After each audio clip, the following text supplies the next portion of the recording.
자, 하나님 말씀 보겠습니다. 오늘 우리가 함께 나눌 하나님 말씀은 마태복음 11장 28절에서 29절 말씀입니다.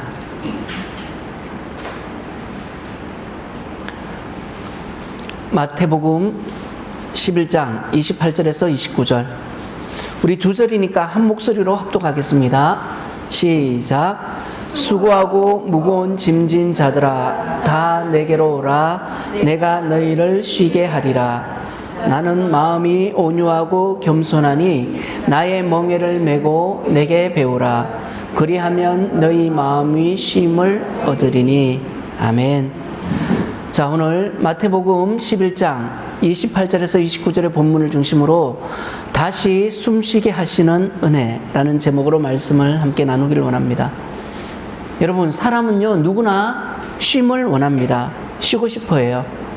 몸의 쉼도 필요하지만 사실 우리가 살아가면서 정말 힘든 게 뭐냐 하면 우리 마음이 지치는 거, 이게 힘든 것이거든요. 몸이야 우리가 하루 정도 쉬면 어느 정도 회복이 되지만 이 마음이 지치면 있는 것도 힘들고 더 나아가서 사람 만나는 것도 굉장히 버거워지죠. 특별히 오늘 우리가 살아가는 이 시대는 마음이 쉽게 지치기 쉬운 시대가 아닌가 생각해 봅니다. 직장에서도 끊임없는 경쟁, 그리고 또 거기에 따르는 스트레스가 끊이지 않죠. 또 가정 안에서는 말 못할 책임과 또 부담감이 있는 것이 현실입니다. 그래서 사람들과 함께 살아가지만 정작 마음 둘 곳은 점점 사라져 가는 곳이 바로 오늘 이 시대를 살아가는 우리 현대인들의 모습이 아닌가 생각해 봅니다. 그러다 보니 어떤 사람은 가족 때문에 울고, 또 어떤 사람은 사람과의 관계 때문에 울기도 하고, 또 어떤 사람은 비록 표현하지는 않지만 깊은 한숨 속에서 살아가는, 하루하루 마지못해 살아가는 그런 사람들을 우리가 보게 되죠. 자, 그런 우리에게 오늘 주님이 뭐라고 말씀하십니까? 수고하고 무거운 짐진 자들아 다 내게로 오라. 어떠한 짐을 들었던, 어떠한 짐을 마음에 가지고 있든 상관없이 모두가 다 내게로 오라. 우리 주님의 부르심이에요. 여러분, 오늘 이 말씀 속에서 우리가 하나님께서 오늘 저와 여러분 우리에게 주시는 위로를 함께 나누기를 원합니다. 먼저 우리 주님은 어떤 분이신가? 여러분, 우리 주님은요 지친 영혼에게 무엇을 주시는 분인가? 쉼을 주시는 분이라는 거예요. 쉼. 여러분, 우리 예수님은요 잘 살아가는 사람보다는 지쳐있는 사람을 먼저 바라보시는 분이라는 거예요. 아무 문제 없는 사람보다는 마음이 무너진 사람에게 먼저 다가가시는 분이 바로 우리 주님이신 것을 보게 되죠. 겉으로는 웃고 있지만 속으로는 지쳐있는 사람들, 그래서 무거운 마음을 안고 살아가는 사람들이 우리 주변에 너무나 많이 있습니다. 우리 가정 안에도 있을 수 있어요. 그런데 이런 무거운 마음을 짊어지고 있는 사람들에게 우리 주님이 먼저 오신다는 거예요. 왜냐하면 주님이 우리의 삶을 너무나도 잘 알고 계시기 때문에, 누구보다도 우리의 삶을 잘 아시는 분이 주님이신 까닭에 주님께서 찾아오시더라는 거예요. 여러분, 사람들은요 겉으로 보이는 모습 가지고 많이 평가하죠. 저 사람 보면서 쉽게 말해서 평가합니다. 그런데 우리 주님은 우리가 얼마나 힘겹게 하루하루를 버텨내며 살아가는지 잘 알고 계시는 것이죠. 아무 일 없는 것처럼 웃고 있지만 속으로 지쳐있는 사람, 또 괜찮다라고 말은 하지만 사람 때문에 또 마음이 힘든 사람이 있어요. 가족 걱정하는 사람, 또는 삶의 책임으로 인해서, 또는 직장의 스트레스로 인해서, 그리고 말 못할 외로움 속에서 조용히 마음이 지쳐가는 사람이 있는데, 자, 이러한 사람들, 이러한 우리의 모습들, 이러한 모습이 우리 안에 다 있을 수 있죠. 자, 이러한 우리의 모습을 우리 주님은 외면하지 않으시고 오히려 가까이 오셔서 말씀하시죠. 수고하고 무거운 짐진 자들아 다 내게 오라고 주님 메시지를 던지십니다. 여러분, 우리가 좋아하는 찬송가 예수 사랑하심은 거룩하신 말일세. 저도 이 찬양 참 좋아하는데 특별히 제가 좋아하는 가사가 3절이에요. 그 3절을 보시면 이렇게 표현되어 있습니다. 내가 연약할수록 더욱 귀히 여기사. 여러분, 세상은 어때요? 세상은 내가 연약하면 어떻게 합니까? 그대로 밟아버려요. 다시 일어서지 못하게 그냥 그대로 있으라고 얘기합니다. 그런데 내가 연약할수록 세상은 나를 버립니다. 사람은 우리를 외면합니다. 더 이상 저 사람을 통해서 내가 얻을 게 없다라고 생각하면 철저히 외면하죠. 그런데 우리 예수님은 어떻게 합니까? 내가 연약할수록 더욱 귀히 여기사, 더욱 귀하게 여기시는 분이 바로 저와 여러분이 믿으시는 우리 주님이시라는 거예요. 성경의 사마리아 여인도 그렇습니다. 성경에 나오는 사마리아 여인, 우리가 아시다시피 그녀가 언제 물들어 우물에 나옵니까? 사람들의 시선을 피해가지고 가장 뜨거운 시간에 그녀가 우물에 물을 길러 나왔어요. 왜? 그때는 주변에 사람들이 없으니까. 사실 우리가 그렇죠. 지금 어제 오늘 근 30도를 육박하는데 더우면 나가기가 싫은 거예요. 이 당시에도 가장 뜨거운 햇볕이 가장 뜨거운 시간에 사람들이 돌아다니지 않으니까 그 시간에 우리 사마리아 여인이 물을 길러 나온 거예요. 왜? 사람들과 마주치기 싫은 거예요. 겉으로는 그녀가 아무렇지 않은 척 살아가지만 그 마음속에 뭐가 있었어요? 외로움이 있었어요. 그리고 상처가 깊이 자리 잡고 있었습니다. 그런 그녀가 우물에서 누구를 만났습니까? 예수님을 만나셨다라는 거예요. 자, 그런 여인을 예수님은 외면하지 않으셨습니다. 그리고 그녀의 과거를 들춰내서 정죄하지도 않으셨어요. 왜 그녀가 그렇게 살아왔는지, 또 그녀가 왜 이 뜨거운 한낮에 물을 길러 나왔는지에 대해서 예수님은 다그치지 않으셨습니다. 오히려 먼저 그녀에게 다가가서 말을 건네시고 그 메마른 영혼을 예수님이 품어주셨다라는 거예요. 그리고 결국 그 여인은 예수님 안에서 다시 살아나는, 회복되어지는 은혜를 경험하게 되었죠. 오늘 우리 주님이 저와 여러분에게 그렇게 찾아오시는 거예요. 지쳐있는 우리를 외면하지 않으시고, 넘어졌다고 밀어내지도 않으시고, 약하다고 등을 돌리지도 않으신다라는 거예요. 오히려 우리를 향해 따뜻하게 말씀하십니다.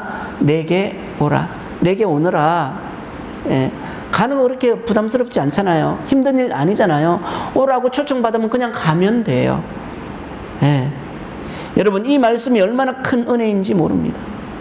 세상은 우리에게 뭐라고 얘기합니까? 조금만 더 버티라고 얘기합니다.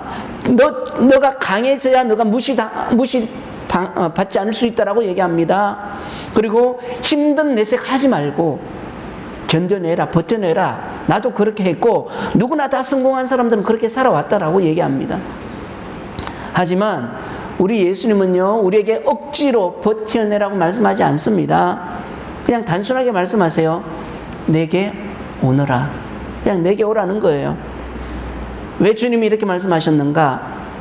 여러분, 주님만이 지친 영혼을 쉬게 할 수 있기 때문인 것이죠. 사랑하는 성도 여러분, 기억하시기 바랍니다. 오늘 하나님은 저와 여러분들을 부르십니다. 우리의 잘못, 우리의 부족한 부분을 예를 들어 정죄하기 위해서 부르신 것이 아니라 우리를 품어주시기 위해서 부르셨다라는 거예요. 사실 우리가 신앙인입니다. 그리스도인입니다. 세상 살아가면서 늘 우리가 완벽하게 살아갈 수는 없어요. 예수님을 우리 신앙의 롤모델로 삼고 가지만 늘 넘어지고 무너지고 쓰러지는 거, 말에 상처를 받지만 또 우리의 말로 사람에게 상처 줄 때가 얼마나 많습니까? 제가 목사이지만 늘 넘어지고 쓰러지고 부족해요. 늘 설교하는 입장이지만 또 말로서 사람에게 상처 줄 때도 많아요. 그럴 때 우리가 주님 앞에 나올 때 얼마나 부끄럽습니까? 내가 그래도 목사인데, 되게 부끄러워요. 그럼에도 불구하고 우리 주님이 저를 부르실 때, 또 저와 여러분들을 초청하실 때 우리가 담대히 나아갈 수 있는 이유가 있습니다.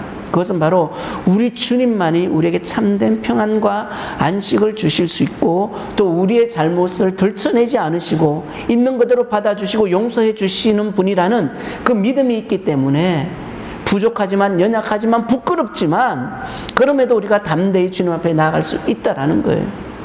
그렇기 때문에 여러분, 염치불구하고 주님 앞에 어떻게 해서든 나갈 수 있는 저와 여러분 되시기를 주의 이름으로 축복합니다. 예. 두 번째, 또 우리 주님은 어떤 분이신가? 우리 마음에, 저와 여러분의 마음에 무엇을 허락하시는 분이세요? 쉼을 허락하시는 분이라는 거예요. 첫 번째는 우리 지친 영혼에 쉼을 주시는 분이시라면, 두 번째는 우리의 마음에 쉼을 허락하시는 분, 주님이시라는 거예요. 오늘 주님 뭐라고 얘기하십니까? 내가 너희를 쉬게 하리라고 주님 말씀하십니다. 그런데 여러분, 여기서 말하는 쉼은 단순히 아무 일도 하지 않은 그런 상태를 말하는 거 아닙니다. 주님이 말씀하시는 쉼은 뭐냐면 우리 마음에 무엇을 주시는 것? 평안을 주시는 것. 평안이 진정한 쉼이라는 것을 주님은 말씀하시는 겁니다.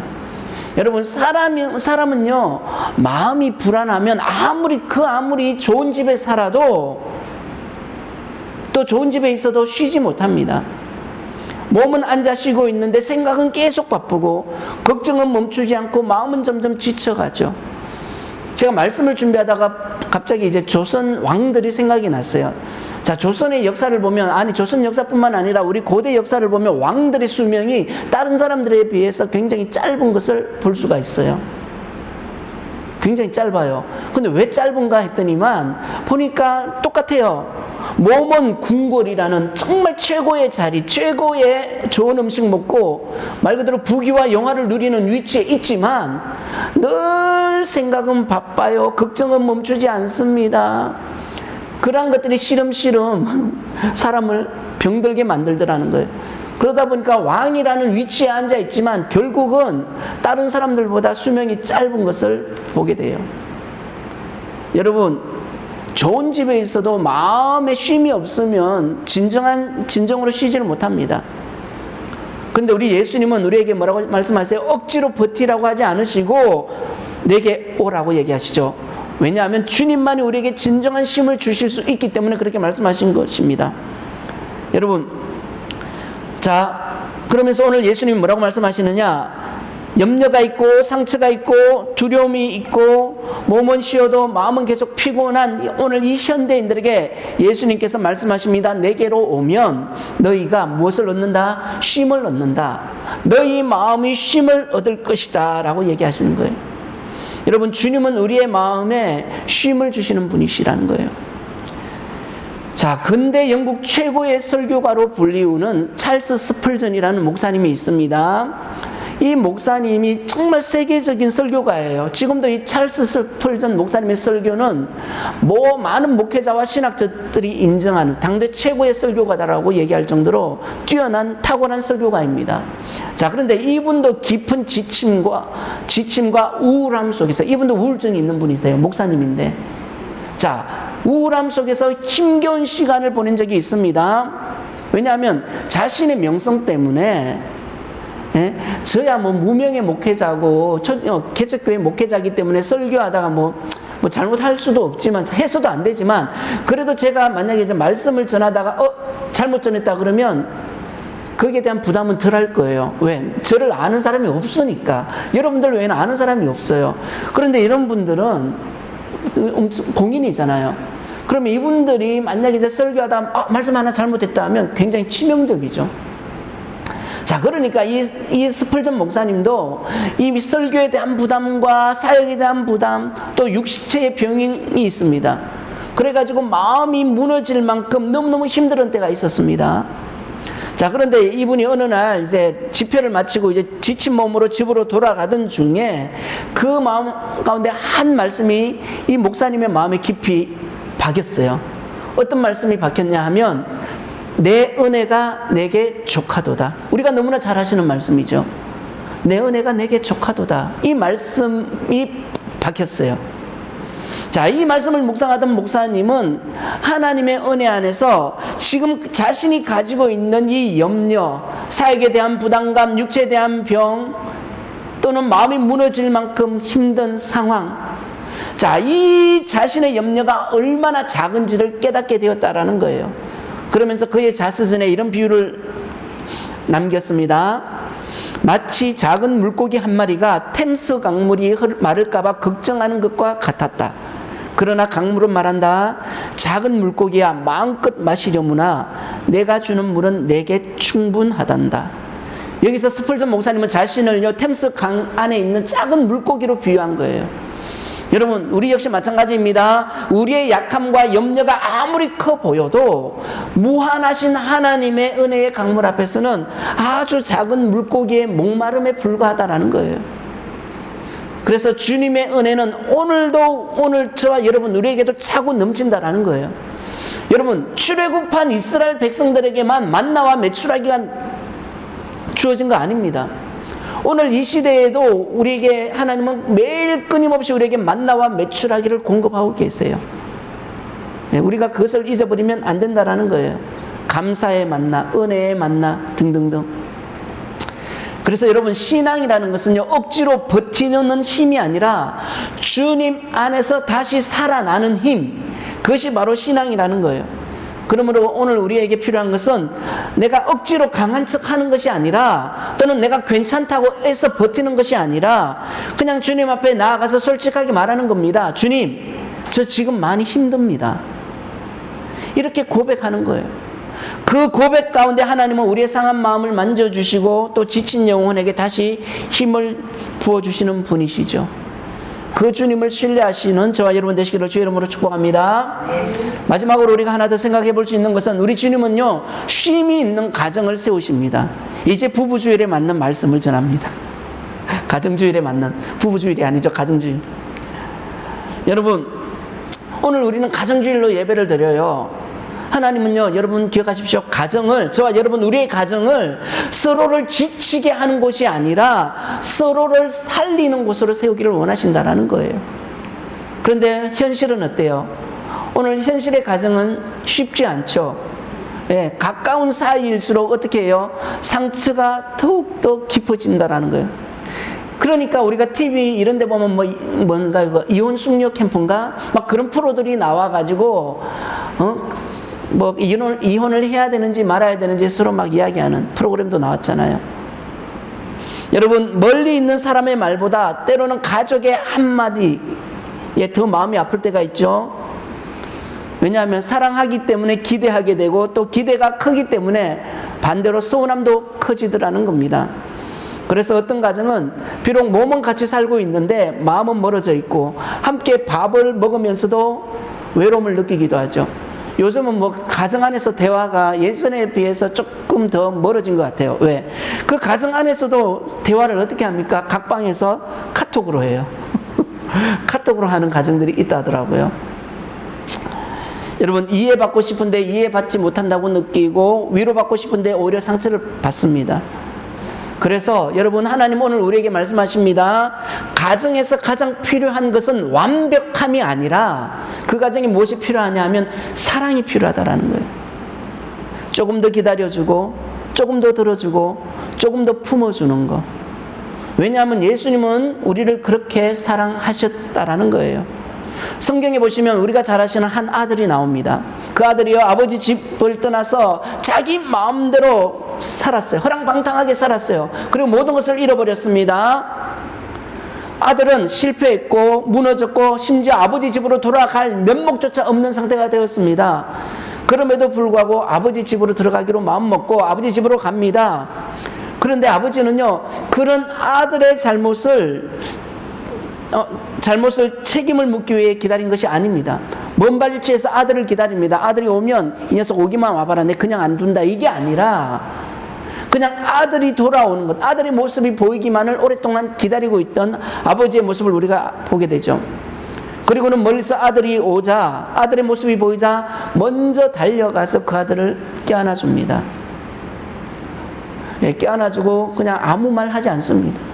우리 같으면, 저 같으면 내 이럴 줄 알았다, 왜 이제 왔냐고 막 혼을 냈을 수도 있는데, 아버지는 이렇게 책망하지 않으시고 정말 그 아들의 몰골이 얼마나 더러워요. 그 더러운 모습 그대로 그 아들을 품어주는 아버지의 모습을 볼 수 있어요. 여러분, 이것이 우리 하나님 아버지의 마음이라는 겁니다. 그리고 하나님은 저와 여러분 우리의 가정도 이런 사랑이 있는 가정이 되기를 원하신다라는 거예요. 실수했을 때 정죄하기보다, 넘어졌을 때 손가락질하기보다 다시 일어날 수 있도록 붙들어주는 가정, 그런 가정이 되기를 주님이 원하셨다라는 거죠. 오늘 우리의 가정이 크든지 또는 작든지, 또는 함께 사는 가족이든지 아니면 나 혼자 사는 가정이든지, 하나님은 우리의 삶이, 저와 여러분의 삶이 누군가에게는 쉼이 되기를 원하신다라는 거예요. 가정 안에 왔는데 되게 뭐 따뜻함이 있어야 되고 위로가 있어야 되고 사랑이 보여야 되는데 냉랭하고 그러면 힘들잖아요. 그래서 여러분, 저 사람 곁에만 있으면 마음이 편하다, 또는 저 집에 가면 정말 따뜻하다, 이런 가정이 하나님이 기뻐하는 가정이 아닌가라는 생각을 해보게 돼요. 여러분, 우리 교회도 마찬가지입니다. 교회는 완벽한 사람들이 모이는 곳이 아니에요. 상처 있는 사람들이 와서 위로를 받고, 또 지친 사람들이 와서 다시 힘을 얻고, 넘어진 사람들이 다시 일어서는 자리, 이곳이 교회가 되어야 되지 않을까. 세상은 점점 차가워지고 있지만 하나님은 이 교회를 통해서 정말 사람을 살리는 따뜻함을 흘려보내기를 원하신다라는 겁니다. 그래서 저는 우리 한몸교회가 누구든지 마음 편히 찾아올 수 있는 곳, 있는 모습 그대로 하나님 앞에 나와서 예배 드릴 수 있는 곳, 그래서 지친 마음을 내려놓고 다시 힘을 얻고 회복되어 다시 돌아가는 곳, 그런 교회가 되기를 소망합니다. 그리고 저는 우리 모두가 이 교회 안에서 쉼을 누리고 주님 안에서 참된 회복을 경험했으면 좋겠다는 생각을 해보게 됩니다. 억지로 버티는 신앙생활이 아니라 하나님의 은혜 안에서 서로를 위로하고 기쁨으로 함께 믿음의 길을 걸어가는 따뜻한 교회가 우리 한몸교회가 되기를 소망해 봅니다.